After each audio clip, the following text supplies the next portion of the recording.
Usapang totoo, walang preno. You under vlogcaster, real talk lang, walang plastikan. Magandang araw mga ka-Wonder, welcome back sa ating YouTube channel, Wonder Vlogcaster po. May kumakalat ngayon na usapin.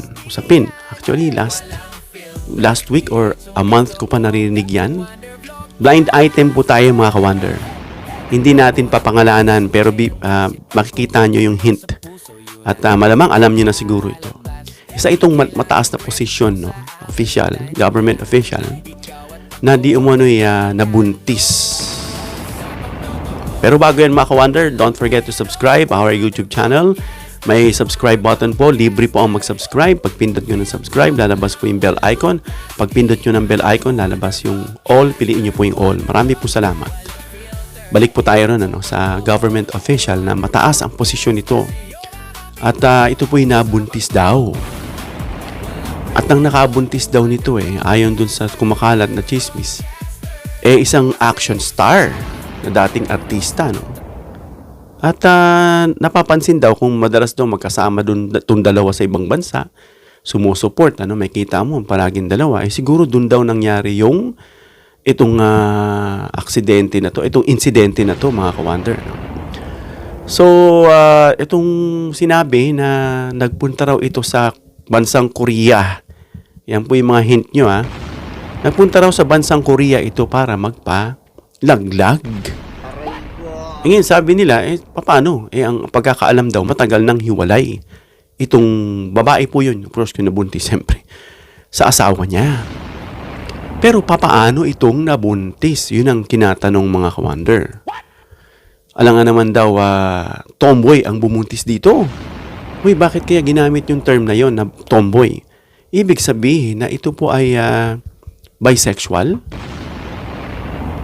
Na pumapatol sa babae at saka sa lalaki. In other words, AC/DC ito, Sino kaya ang tinutukoy nito? Itong blind item natin, sino kaya itong taong ito? At kamakailan, mga ka-Wonder, inantay lang yung confirmation na nagpalaglag nga. Kung babalik daw ito sa bansang Korea, yung sinasabing kutob, totoo na. Bumalik daw, yun ang pagkakasabi. Para daw magpa-raspa. Oh my goodness. Ang raspa kasi talagang ginagawa yan, inaalis yata yung mga remains sa loob, mga dugo, dumi, kapag ikaw ay nagpa-laglag, parang ganun. So, kumpirmado at umalis nga itong taong ito at kumpirmado raw na nga ito'y nabuntis at nagparaspa. Ngayon, alam ko na kung sinong na sa dulo ng isipan ninyo na ito nga ay nabuntis ng isang action star. Ayan. At so kung yan totoo, may kita natin mga ka-Wonder, kung gaano kadumi ang personalidad ng taong ito. Yung kanyang moralidad. So nakikita natin dyan mga ka-Wonder, yung personality nitong taong ito ay talagang mapapakamot ka na lang at makakabahan ka. Yun, alam nyo na siguro kung sino yung tinutukoy natin sa ating blind item. Isang mataas na pinuno na nagpunta sa ibang bansa, sa Korea, pagkakasabi, At bumalik ulit para magparaspa at nabuntis nga ng isang action star. Yan po ang inyong mga hint, mga ka-Wonder. So, sino kaya itong taong ito? Yan.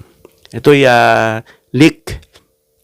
Alam natin na may mga insiders dyan, mga nagbibigay na leak, na mga, hindi porke leak yan, magiging chismis kasi nga hindi napatunayan pa na kumpirma dahil nga ito'y leak, whistleblower, patago na ginamit, pero it doesn't mean minsan na yan po hindi totoo. Sometimes may mga ganyang bagay. Noong araw pa may mga lumalabas na ganyan na totoo pala. So hindi natin papangalanan, hindi natin sasabihin kung sino. Ito po'y based doon sa ating mga narinig at naibulong din sa atin ng ating mga kilala. Na maalam din sa mga tumatakbo sa ating politika ngayon.